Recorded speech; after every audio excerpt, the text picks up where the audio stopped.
In this video I will describe experiments with a selective amplifier or oscillator using two crystals in the frequency determining section. This is a first preliminary experiment here at 1 kHz separation. The level is about minus 180 dBc per Hertz now. I will change to show the amplitude noise. I do that by clicking here, and the processing is very slow. I have to wait a little while. And here is the amplitude noise. It looks very similar. Here, minus 180. You can see here the noise is going up. I made a mistake touching the table. This setup is rather sensitive. Some things are microphonic. I can change the scale 0.02, for example, to compress. This makes it easier to see the level, minus 181 for the amplitude noise, and I can show amplitude and phase noise at the same time. Note that the imaginary part is well below the amplitude noise now when I have compressed the x-axis. Here is AM noise and phase noise at the same time, and I cannot see any difference between them. When I expand the scale very much, I can see that phase noise at 3 Hz is minus 132, while the amplitude noise is about 6 decibels lower. I will evaluate these spectra and draw up some curves on paper. As it turns out, phase noise goes like this, while amplitude noise is the white curve here. They are equal at 2 Hz, and at 1 Hz the AM noise is much stronger than the phase noise. But much closer, it's the other way around. And I don't know anything about the reasons for this, but I will look into it. In the range 30 Hz to about 120 Hz, I cannot do any measurement because here is the interference caused by the sidebands that looks to be sidebands to the software. It is the second harmonic on one side, and on the other side it's the zero frequency into the sound cards. And then here there is some kind of interference, and that is visible when I go for phase noise only. We can see on the red dots, that's the imaginary part, that it goes up here.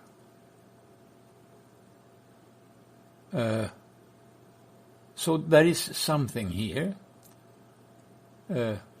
but looking at the shape of the curve and fit it here, it means I would guess the noise is somewhere here, but I will go for 150 Hz here as the next data point. Here is the schematic diagram. The first stage here is the same as in the previous amplifier, but the load resistor here is 1.8 kilo ohm because I'm running the second crystal filter at a higher impedance level to get less power dissipation in the crystal. Or rather the same power dissipation in the crystal, but more power into the next amplifier stage. Here I have two junction FETs in parallel to present a suitable impedance to the crystal to get the desired bandwidth. And then I am loading here with a 50 ohm resistor to get the 50 ohm feed impedance for the test system that comes after. Since it is a correlation system, it has to have 50 ohms here to be proper. I'm feeding the box from the Wenzel oscillator at 13 dBm through 5 dB attenuation here to get 8 dBm into the box, which is the standard level I have for this kind of experiments. On the output I have a 50 ohm resistor to make the impedance into the 2-channel receiver, 50 ohms. And to load the amplifier by 25 ohms. I have now connected the Wenzel oscillator, including the 5 dB attenuation, and already after 1 hour I can see the amplitude noise down here and the phase noise here. And I will write down those numbers. Here is the impedance when the 50 ohm load is disconnected. And here is what I see when the 50 ohm load is in place. It shows just 38 ohms, so it is a little bit low. Here is the frequency response. Q is 1.48 million and the loss 2.3 decibels. I will measure the level at various frequency separations and make a table of that. The span here is 20 Hertz from here to here. Here are the readings from the network analyzer at the center and at both sides, and the average, and then I subtract at the peak. So this is the attenuation at plus minus 2 Hertz, 4 Hertz, 6 Hertz, and so on. Here is the phase noise of the Wenzel only, and here when it is run through the amplifier. And at 1 Hertz, the attenuation is very low, and these numbers are the same. At 2 Hertz, the attenuation is 1.2 decibels, but yet the numbers I have seen are the same. So the amplifier adds a little noise, and the filter attenuates the noise from the Wenzel a little bit. At 4 Hertz, I still see the same here and here, but the attenuation of the filter is 4 decibels. So the conclusion is that my amplifier produces noise at the same order of amplitude as the Wenzel oscillator. But for the AM noise it's different. I see more noise from my amplifier than I see from the Wenzel oscillator. And the filter attenuation is as much as 4 dB. So this is something to look at. And at higher offsets the attenuation is too large, so I just have these columns to compare with those. Here is phase noise. At close range, 1 Hertz, 2 Hertz, 3, 4, 5, 7. Here I saw 1 decibel difference. But the same when I run the oscillator directly or through my selective filter and amplifier. So my selective amplifier adds a significant amount of noise, since it doesn't filter away the noise at 3 or 4 Hertz separation, where there is a significant attenuation of the filter. Then at wider separations, the Wenzel oscillator, an old measurement here, now I got a couple of, was 2 dB lower, and then the curve continues as before down here, while the new measurement through the filter goes like this all the way to 181 at 1 kilohertz. So the wide range noise looks good, particularly since the impedance is much lower close than it is at a kilohertz separation. So the next amplifier is not going to amplify as much at this offset as at close separations. So I will investigate a little bit more where is the noise coming from. I have disconnected the crystal here and I'm feeding the signal through a capacitor 10 pf into this point to get the same power level out here. And now I'm measuring the noise of this amplifier when the impedance at this point is very high, and I'm doing that in the interferometer. The carrier suppression is 30 decibels, and the noise I see at 1 hertz here is minus 114, means minus 144. And when I measured with the crystal I had minus 118. So it's clear that the noise I see is related to the crystal and not to the amplifier. I have placed a 100 ohm resistor here to have some impedance at the source of the FETs while feeding through this 10 pf capacitor. I have not waited for a long time, so the noise trace, the yellow here, is fairly noisy, but I can see that at 1 hertz it's something like minus 108, 2 hertz minus 115, and that is with a 30 decibels carrier suppression. So also with the 100 ohm resistor, the noise is way below what I have seen with the crystal in place.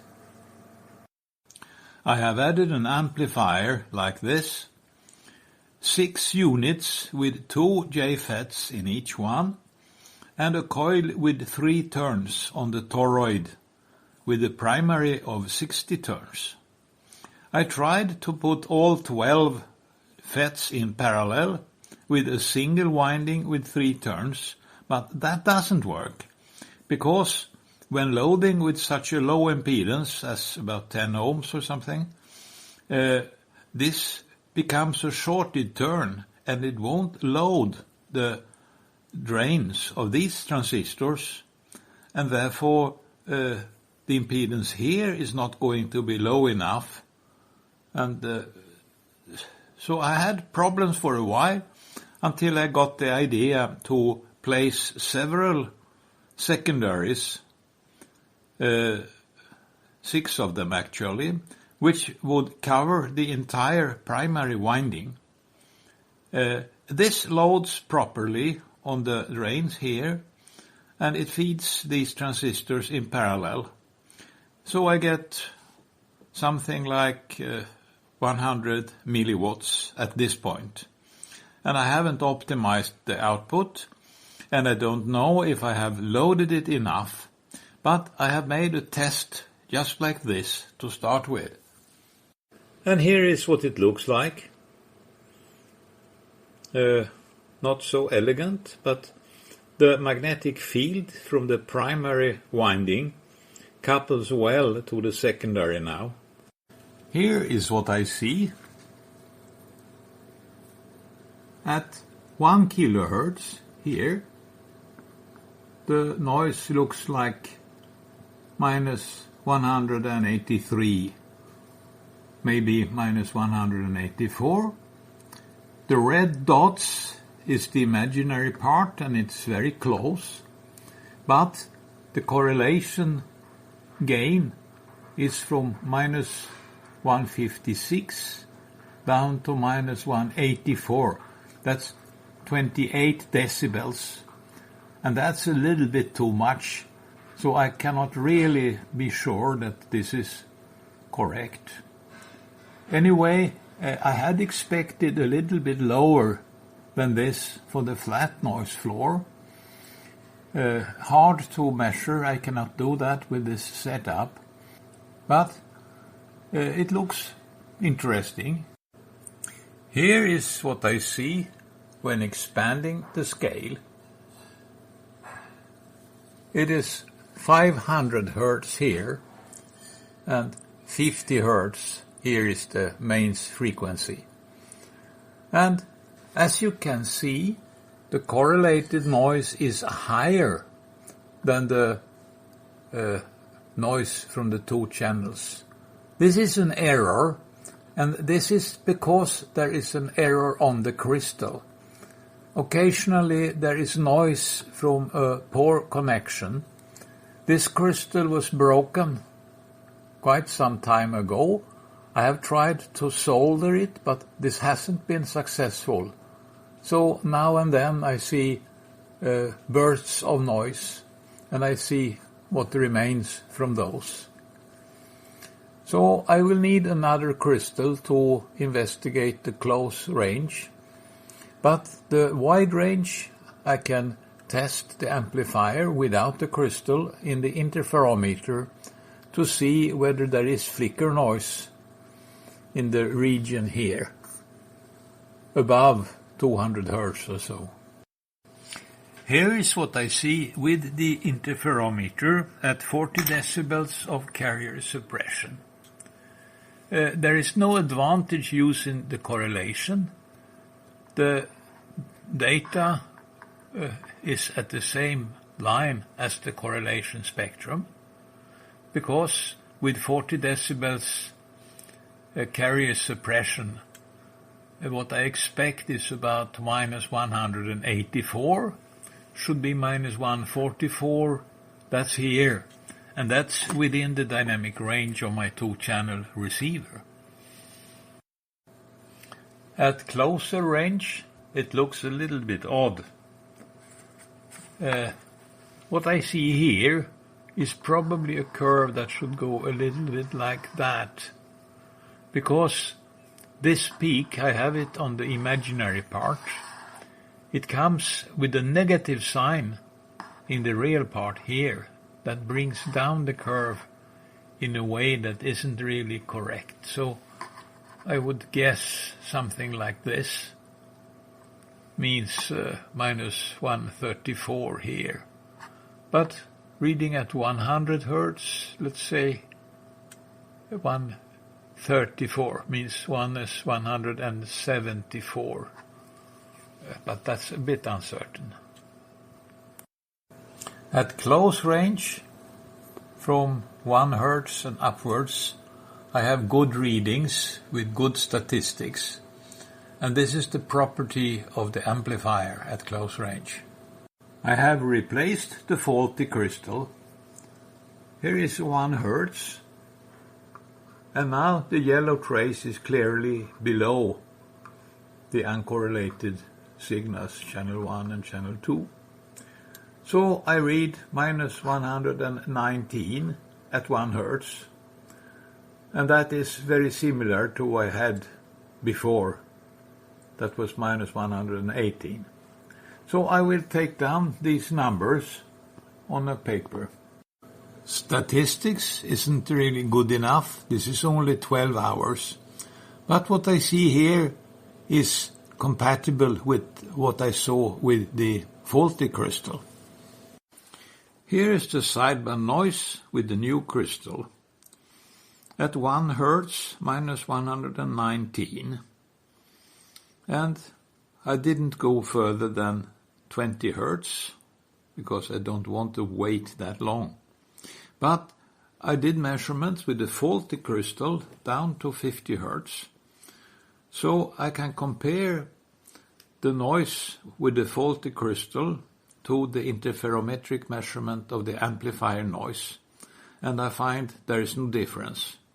Means that at 1 kilohertz I see no effect of the crystal or noise from it.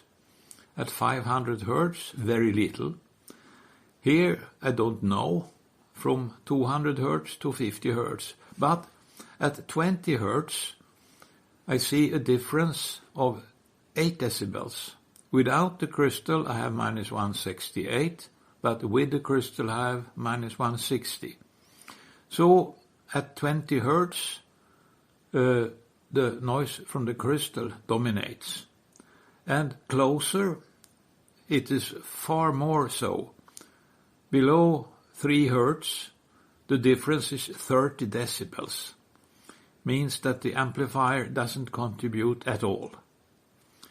Then I have another column that's here. That's the noise expected from the Wenzel oscillator when taking the filter function into account.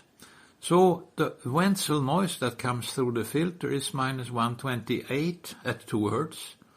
And that's what I observe. So I don't see any noise from the new unit yet.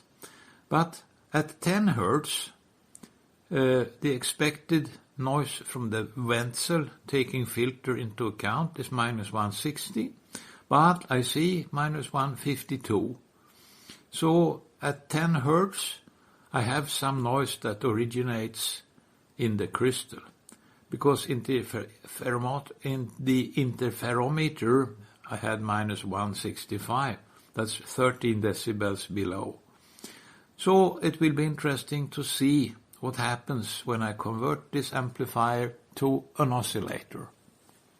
Now the unit runs as an oscillator. It has been running for nearly 16 hours now, and statistics is good enough, up to 10 Hertz at least. And I will take down the numbers. For example, here 1 Hertz is at minus 126 dBc per Hertz. Statistics is not yet good enough to get the noise at 1 kilohertz. The levels I have observed when running this unit as an oscillator are here. And when I was running it as an amplifier, I had these numbers. The difference is here. And I have about 6 decibels up to this point, and that is 3 Hertz. At 5 Hertz, the difference is 3 decibels, and 10 Hertz and above, there is no difference. 0 or maybe 1 dB, which is a measurement uncertainty. At 1 kilohertz offset, I have 183 or 184, regardless of what I'm doing. That's the noise floor of the amplifier, and it's not a phase or amplitude modulation. I will use this setup to optimize the amplifier performance at wide range. The oscillator divides under test into a 20 dB coupler, directional coupler. Here I have a signal generator, and I send the signal through the coupler in this direction and look on the spectrum analyzer. And I set the injected signal from the generator to be 40 decibels below the signal from the oscillator. The oscillator is at 19.04 dBm.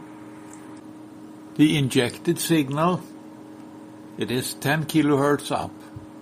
It is at minus 21 dBm, 21.09. So the sum of that is 40 decibels within 0.1 dB or so. I have switched cables on the coupler, so now I'm sending signal towards the oscillator instead. And as you can see, what I have now is about 36 decibels, minus 36 dBm, 35 maybe. It's a little bit noisy now because it's weak. Anyway, the return loss is 15 decibels, so the impedance is very close to 50 ohms. I have disconnected the feedback cable, so the oscillator is no longer running, but the impedance is still good, the return loss is even a little bit better. I have moved the signal generator to the center frequency of my selective filter or oscillator box, and I have calibrated the S meter to show 40 decibels, minus 40 dB, at the two upper lines, 39.99 or minus 40.09. And it's in the decibels per hertz mode. And now I switch off the signal generator, which is minus 40 dB with respect to the carrier that I have when running this as an oscillator. And I clear the correlation spectra, and it will take some time. There are 60 averages, so it will take some time before the white trace goes down. But here you can see the waterfall of the noise at the center of the filter, and the same here. The noise at the center of the filter is minus 154.4 dBc per hertz. And this is AM noise plus phase noise. And there is no correlation advantage, obviously, because the signal is really strong. I have 40 decibels more dynamic range now, because I turned up the gain of the two-channel receiver. At an offset of 10 Hz, the noise is minus 165.3. At 200 Hz, here, I see minus 183.3, and there is a 2 dB correlation advantage. So it means minus 185, and it is AM plus FM. This column is phase noise in the interferometer, and here is what I see when the unit runs as an oscillator. And this one column is what I see when, in the latest measurement, the noise from the amplifier when the oscillator is not running. And I can see at very close range this noise is well below the noise as an oscillator. At 10 Hz it's still a little bit below, and all the way down, even here at 1 kHz, the flat noise floor, because it stays constant there, is below the noise I see as an oscillator. And this is AM plus FM, but this is phase noise only. So the noise I see here is probably mainly flicker noise. Could be the amplifier, could be the crystal, I don't know. The tuning of this capacitor is critical. It doesn't affect gain much, but it does affect the noise floor at wide separations, because when it's tuned properly, the impedance on the sources becomes very high, and that means that the gain of this amplifier becomes very low. So I tune that capacitor starting at this position where I made the measurements. Half a turn inwards degrades by 2 dB. 1 turn inwards, another 2 dB. Half a turn outwards from the original position gives an improvement of about 1 dB. And another half turn, it doesn't give an improvement anymore. And further out, it degrades a little bit. Now it's important to know that the capacitor is turned out fully about here. I have designed for minimum capacitance because the lower capacitance, the wider bandwidth will have the high impedance that I want. But there was a small improvement. As it turns out, optimum is minus 0.75 and it's 1.3 decibels better than I had originally. Putting the lid on the box makes a significant difference. I have increased the gain of the waterfall, and you can see without the lid and with the lid. It's not big in decibels. What I see now is minus 184.4, and before it was minus 183.7. So that's 0.7 decibels. But the correlation gain has also increased. So the final result here is 187.5. The noise far from the frequency of oscillation is critically depending on this inductor, because these transistors need a very high impedance of resonance in order to generate little noise at this point. So I have made an experiment putting capacitors here to ground, 4 pF, 2 times 4 pF and 3 times 4 pF, or rather 4.7. The results are like this. No capacitor, 1, 2 and 3 capacitors. The noise I see is what you see here, 187.5, 186.5 and so on. The difference from here to here is 0.9, from here to here is 1.3 and then 1.9. Assuming this is a parabola, the second order difference should be the same. I find 0.6 and 0.4, so I assume 0.5 as the average and extrapolate downwards. That is done in red. So with minus 4.7 I should expect 187.9, 0.4 dB better. But the next should be 0.1 dB worse. So the optimum should be somewhere between, that is minus 7 pF. So the capacitor I want to add is minus 0.7 pF at this point, means slightly smaller inductance. And also I want the losses of this inductor as low as possible. With AM noise plus phase noise at minus 187, I should expect a phase noise at minus 190 when running this unit as an oscillator. That is here. And the noise I see is clearly much larger. I have reduced this capacitor a little. This makes the load on this crystal a little bit smaller and the gain through the unit a little bit lower. And that means that the oscillator power is lower. So the power is now about 3 decibels less than before.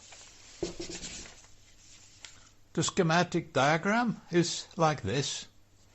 A transformer, a toroid, 5 turns, 2 turns, 1 turn. A series resonator to fine adjust the phase, a resistor and then a 2,1N4148 and a small inductor. And then the output to feed back to the input. With 3 decibels less power, I should expect a 3 decibel degradation of performance. And that's actually what I observe. And in a much shorter time. This is only 15 hours. When I expand the spectrum, I cannot see well what happens very close to the carrier. because I have set the sampling rate high for the baseband in order to see up to 4 kHz. And limitations in Linrad makes it then impossible to see what happens at 1 Hz. So I have to change parameters and do another measurement. The close range noise is not very good at the moment. I see about 3 decibels degradation due to this change at 1 or 2 Hz. But the reason could be the phenomenon you can see here. This is an interference. The phenomenon you can see here, these noise spikes originate in the sound card, and they occur seldomly, but sometimes they come repeatedly. It is related to the digital filter that restores the DC level in the sound card. And at higher sampling rates it's happening all the time. Now it is 44,100, and here you can see something happens with the DC level. And this is coherent between the 2 channels, and therefore it comes in the coherent spectrum here. So I have to wait for this to disappear. It comes at regular intervals that you can see here. And if it depends on temperature or something else, I don't know. Here is what I see on paper. Now the oscillator is this column with 3 dB higher power output due to that trimmer capacitor. The level is 3 decibels lower for the sideband noise, up to 3 Hz. At 5 Hz or 10 Hz the difference is much smaller. I have repeated the measurement. This time I have checked that there are no interferences from the DC correction of the sound card. And I have not waited long enough, but at 3 Hz the signal to noise ratio is the best. And here I can see the average of this line goes here, and it's -137. So that measurement I made was okay, and the interference did not affect the result. So it is clearly a 3 decibel loss to reduce that capacitor. I have doubled the voltage for the feedback by putting 2 groups of diodes to limit the amplitude. And also I have tuned this capacitor and that capacitor for the unit to be very close to the point where it starts oscillating. The close range noise is a little bit better. I see -141 at 3 Hz, and here at 5 Hz it's -147. What I see now, this column, is about 1 decibel better than what I had originally with the oscillator. 26, 27, 35, 36. 2 decibels here and 1 decibel there. But there is something dramatic that happened.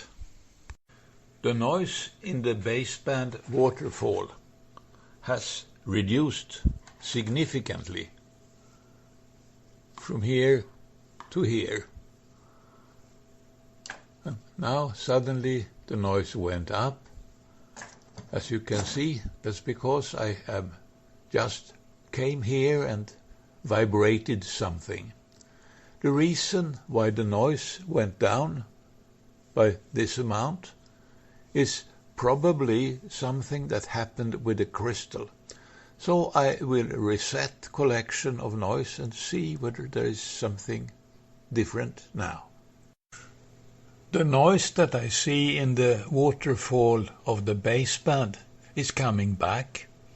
I don't know why, but in the time that I have measured now, I have exactly the same, minus 127 at 1 Hertz, and at 2 Hertz, minus 136. And the noise that has increased about here or here, 1 Hertz away, I have had a big difference from green to red. I don't remember exactly how much that is, but it's not insignificant. The sound card problem has been occurring regularly for a long time now. And as a consequence, this is the sideband noise I'm seeing. So the noise from the oscillator is no longer visible here. I have changed the sound card. This is the Delta 44. The noise level is significantly higher, as you can see from the color on the waterfall. Now with this sound card, the noise level depends on the sampling rate. This is 44,100 Hertz, which was the same that I had with the UADC4. But now I can measure at low offsets, half an Hertz minus 116.5, 1 Hertz minus 126.5. And I will take down values up to about, let's say, 5 Hertz. Then the signal-to-noise ratio is not good enough after 12 hours. So I will change things to look at higher offsets. First, I look at the limitations close to the carrier.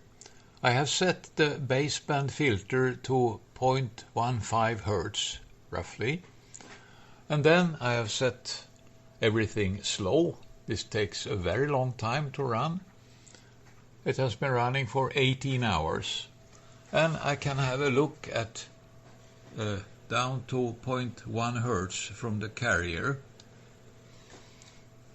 And at 0.1 Hertz, the sign of the correlated signal is negative. It comes below here. And at this point, all the correlation is orthogonal. It comes in the imaginary part. And then at some point about here, I reach the separation between the two channels and the imaginary part that is appropriate. The same I have all the way. It means below 0.4 Hertz, I have a contribution, some correlated signal that is fairly strong, and I think this is because of the time constant in the phase locking between the two oscillators, channel 1, channel 2. Channel 2 is locked to channel 1, and the time constant isn't big enough. I mean, 10 seconds for 0.1 Hertz. That is difficult to manage with analog circuitry. But I can read the level at 0.4 Hertz minus 114, and probably here the result is still reasonably accurate. So I can read down to 0.3 Hertz. I have tried to get the noise at separations from 10 Hertz up to 50 Hertz using the Delta 44. This has failed because of the spurs I see here. I should expect something like minus 154, extrapolating maybe, but these spurs don't allow any measurement. And at higher offsets, the situation is hopeless.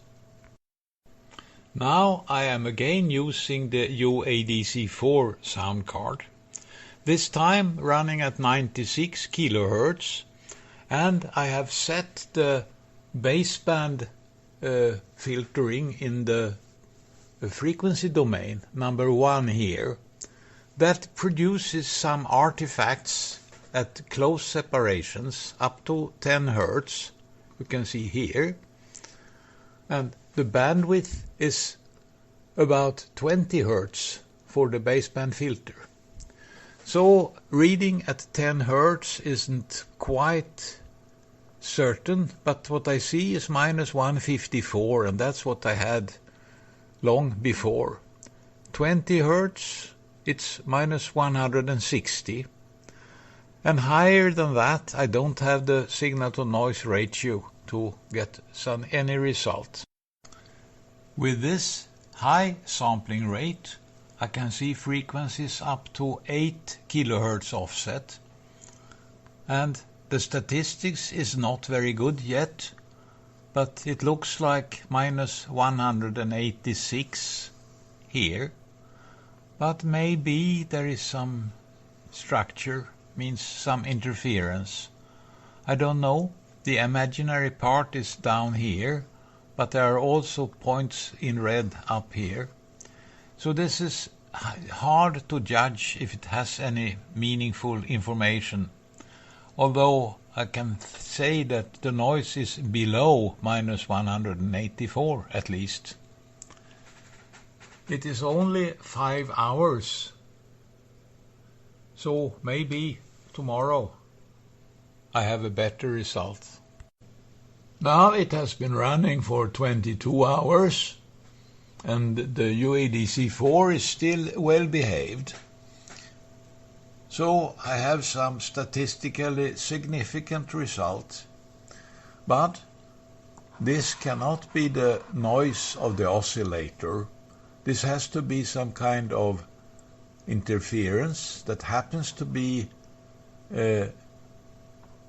out of phase in the real part. It means it goes down here.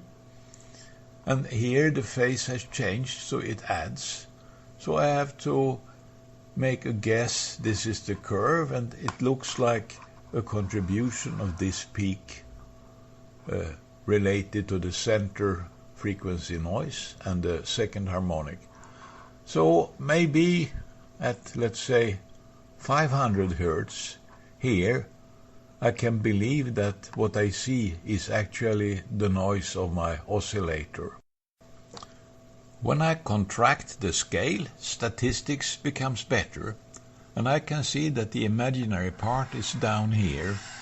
So this is a significant result for the real part, and I can make a guess that the noise at 500 Hz is 179.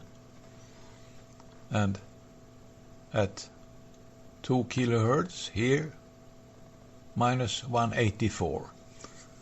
I will take down these numbers. The flat noise floor then seems to be minus 185. Here is AM noise and phase noise at the same time from 8 kHz. And you can see yellow and white. I hope it is visible. They are not separate. They are very close the same.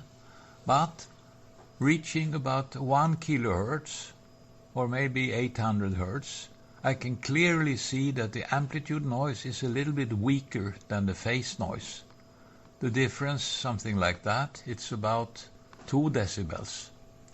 So the yellow curve here is the phase noise of the amplifier, probably flicker noise of the amplifier, and here it should be the white noise of the amplifier that should be independent of the power of the carrier.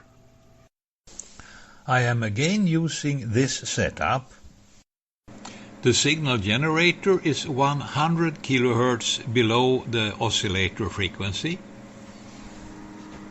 And I have set the level to be minus 50 decibels below the signal from the oscillator itself. It is at 20 dBm plus 20, and the injected signal then 50 dB below that. To analyze the sideband noise at 100 kHz offset, I'm using this setup that I have been using also previously. A selective load presents 50 ohms to the signal here. It is a notch with a 50 ohm resistor in series. And then a quarter wave and another notch. The notch is a short circuit at 10 MHz, but with a quarter wave in between it becomes a very large impedance here. And then quarter waves and the notches. You can look up the old video if you want to know more about this. Then an impedance match and amplifiers and the passive receiver. Here is the input impedance on the selective load. The two markers are on 10 MHz and 9.9, and they are very close to 50 ohms, 49.5 and 49.22 here. So this is the setup now. The oscillator with the coupler injecting the oscillator and the signal 100 kHz away at 50 decibels lower power. Impedances are well matched, so I know that the power relation is going to be correct. Then here I have the passives. And the passives is calibrated. It shows minus 50 decibels for the carrier. And that is the level of this signal generator. So I switch off the signal generator now.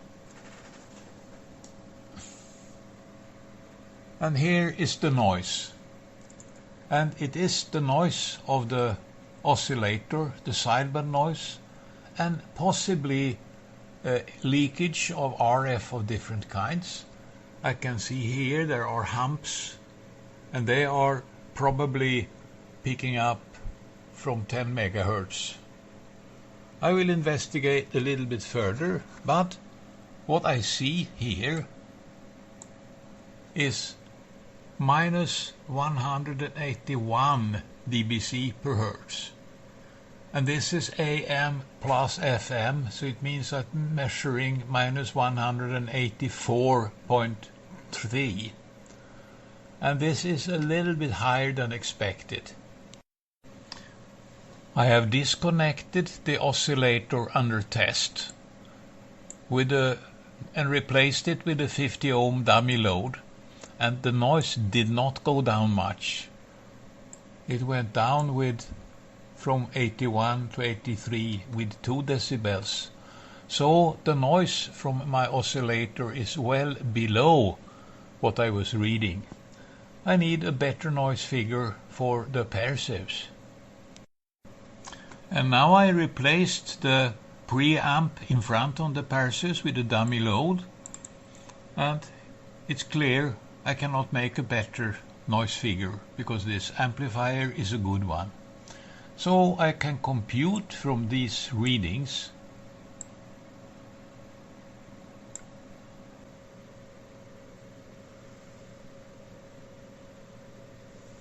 and here are the levels with and without the oscillator, or rather with the oscillator or with a dummy load.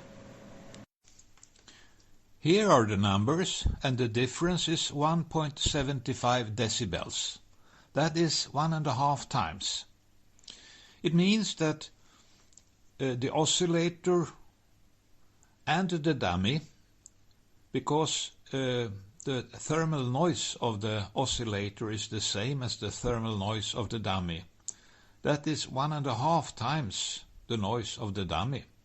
And of course, when I say the noise of the dummy, I mean the thermal noise from the dummy the noise from the noise figure of the preamplifier and any picked up RF noise on 10 MHz.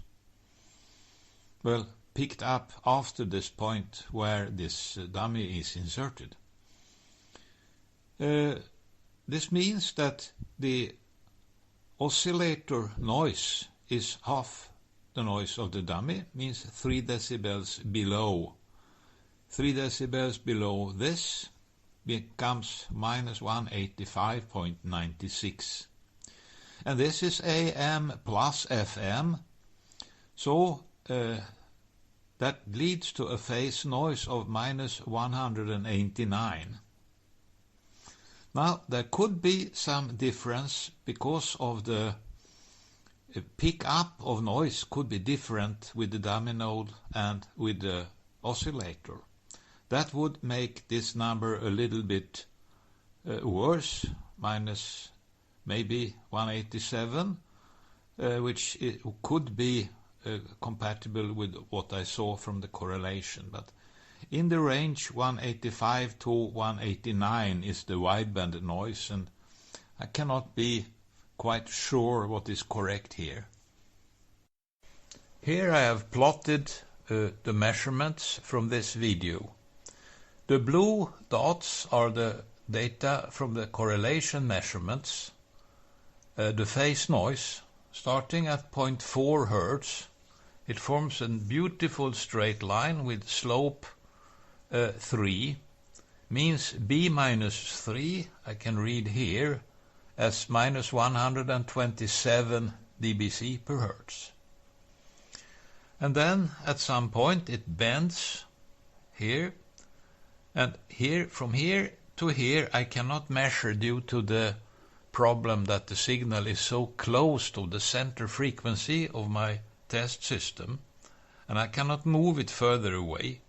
But I have these two data points, and I have the end point at minus 187, because I trust the measurement with the Perseus better than the measurement with the correlation, because the correlation advantage was a little bit too high for me to trust it. Then I find at this point where the straight line with slope 1 that goes through these blue points, where it crosses the slope 3 line, it's here. It's 5 decibels below this measurement, which means that I can assume that the B-2 goes through the same point. So they all contribute the same amount of noise, means 5 dB minus here. So I conclude that the B-2 is minus 139, but that's a bit uncertain. The B-3, which is the nice thing of this oscillator, it is the slope, third order slope. And the red curve here is the NEL 1714A. That's the best oscillator I have found on the internet so far. So I have something that is 3 decibels better at close range and significantly better at wide range. The red dots that form a straight line about here, about 3 decibels below the flicker noise, the B-1. Those are the flicker noise values of the amplifier when I measured it in the interferometer without any crystal. And maybe the power level was different then, or rather probably.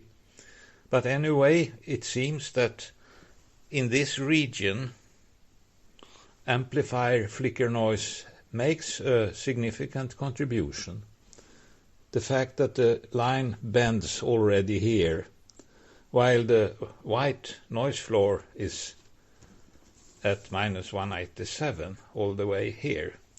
So ideally with a better amplifier it would go down and then bend here. I will have a look at that, and if I can find something of interest I will put that in the next video. Otherwise just forget about this possibility.